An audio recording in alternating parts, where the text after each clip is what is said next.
Hello guys, আজকে আমি আপনাদেরকে চেস্টের কিছু এক্সারসাইজগুলো দেখাবো। তো প্রথমত আপনাকে ডিপস বা বুক ডাউন লাগাতে হবে, প্রায় 3 সেট 10টা বা 15টা করে লাগালেই হবে। নেক্সট সেট হবে আপনার বারবেল দিয়ে আপনার চেস্টের ওয়ার্কআউট শুরু হবে। এতে মিনিমাম ওয়েট লাগাবেন, যেটা আপনি 10 থেকে 12 রেপিটেশন অবশ্যই লাগাতে পারেন। অ্যান্ড দ্বিতীয় সেটে আপনাকে একটু একটু করে ওয়েট ইনক্রিজ করতে হবে।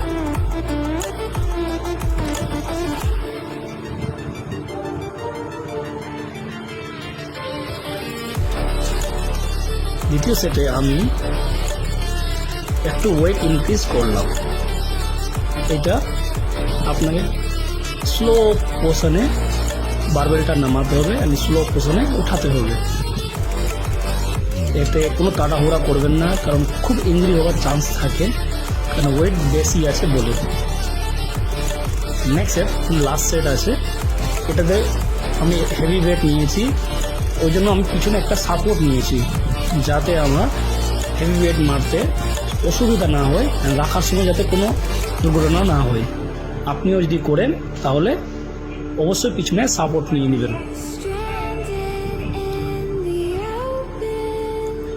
নেক্সট এক্সারসাইজ হলো আমার ডাম্বল প্রেস ওয়ার্কআউট। এটাও আপনাকে 3 সেট করতে হবে, রেপিটেশন 12 থেকে শুরু করে 14টা বা 16টা। যদি হেভি ওয়েট নেবেন তো আপনি 8টা রেপিটেশন করতে পারেন।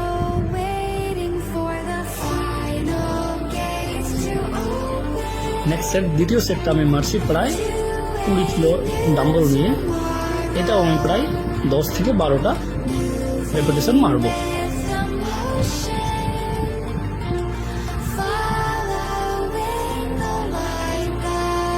নেক্সট থার্ড সেট হয়ে গেল 25 কিলো। এটা আপনি ট্রাই করলে অবশ্যই পিছনে সাপোর্ট নিয়ে নেবেন, কেননা এটা খুব হেভি ওয়ার্কআউট আছে। আপনার শোল্ডার ইঞ্জুরি হতে পারে, কোনো দুর্ঘটনাও হতে পারে, তাই অবশ্যই আপনি পিছনে সাপোর্ট নিয়ে নেবেন। যদি আপনি 25 কিলোর উপরে ওয়েট নিয়ে 25 কিলো নিয়ে যদি মারেন তো। নেক্সট হয়ে গেল আমার চেস্ট প্রেস মেশিন। এটা মিনিমাম ওয়েট নিয়ে শুরু করবেন, খুব বেশি ওয়েট নিয়ে নেবেন না, কারণ 3 সেট মারলে আপনাকে একটু একটু করে ওয়েটটা ইনক্রিজ করতে হবে। নেক্সট সেটে আমি হালকা ওয়েট একটু বাড়িয়েছি, আর খুব স্লো পোশনে মারতে হবে, যাতে মাসলস ভালো করে পাম্প। বা থার্ড সেট শুরু করলাম, একটু ওয়েট বাড়ালাম, পাশে সাপোর্ট নিয়েছি, যাতে আমি মিনিমাম 6টা রেপস মারতে পারি, খুব হেভি ওয়েট ছিল বলে।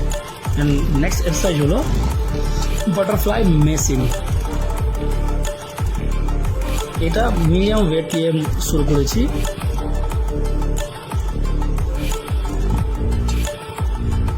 এরও সেট প্রায় 10 থেকে 12টা মারতেই হবে।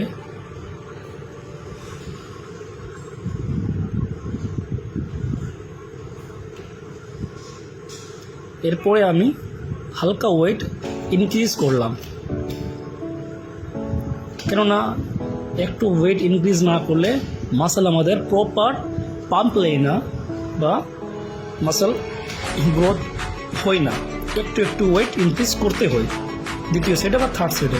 নেক্সট এক্সারসাইজ হলো আমার dumbbell fly machine, dumbbell fly. এতেও মিনিমাম ওয়েট নিয়ে মারলাম, হালকা ওয়েট নিয়ে। শুরুতে হালকা ওয়েট দিয়েই করতে হয়, কেননা হুট করে ভারী ওয়েট নিলে কিন্তু মাসলসে ইঞ্জুরি হতে পারে, ওই জন্য হালকা ওয়েট দিয়ে শুরু করবেন।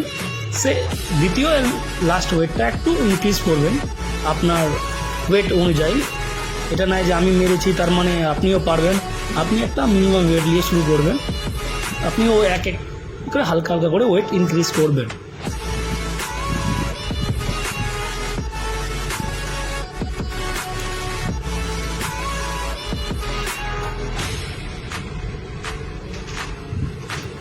থার্ড ওয়ার্কআউট করলাম, এটাও আমি প্রায় 10টা র্যাপস মারবো। আরেকটা জিনিস, আপনি এই ডাম্বল মারার সময় পা অবশ্যই একটু উঠিয়ে নেবেন, যাতে আপনার যে হিটটা আছে যাতে উঠে না থাকে। নেক্সট এক্সারসাইজ হলো আমার কেবল ক্রস মেশিন। এতেও প্রায় 3 সেট মারতে হবে। আপনার রেপিটেশন আপনি 14 থেকে 16 অবধি যেতে পারেন, আমি মিনিমাম 20 অবধি যাই। আর প্রত্যেক সেটে একটু একটু করে ওয়েট ইনক্রিজ করতেই থাকি। এতে আমাদের মাসেলস পাম্প অ্যান্ড ফাইবার খুব তাড়াতাড়ি আসে।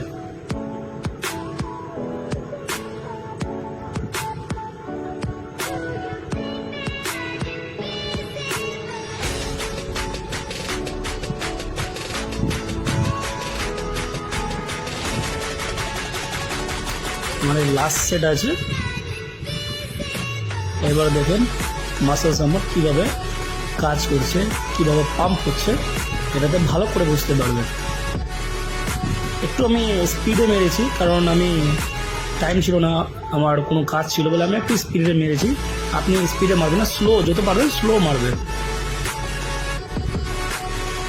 লাস্ট সেট আমি 10টা মেরেছি। Last final and last workout হলো পুলোবার। পুলোবার অবশ্যই মারবেন, কেননা অনেকে পুলোবার মারতে চায় না, কিন্তু পুলোবার হলো আমাদের লাস্ট অ্যান্ড ফিনিশ ওয়ার্কআউট আছে।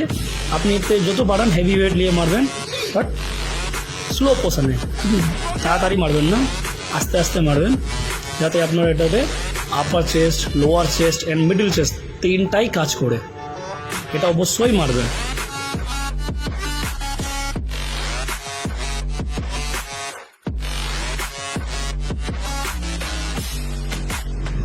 ভিডিও ভালো লাগলে লাইক, শেয়ার অ্যান্ড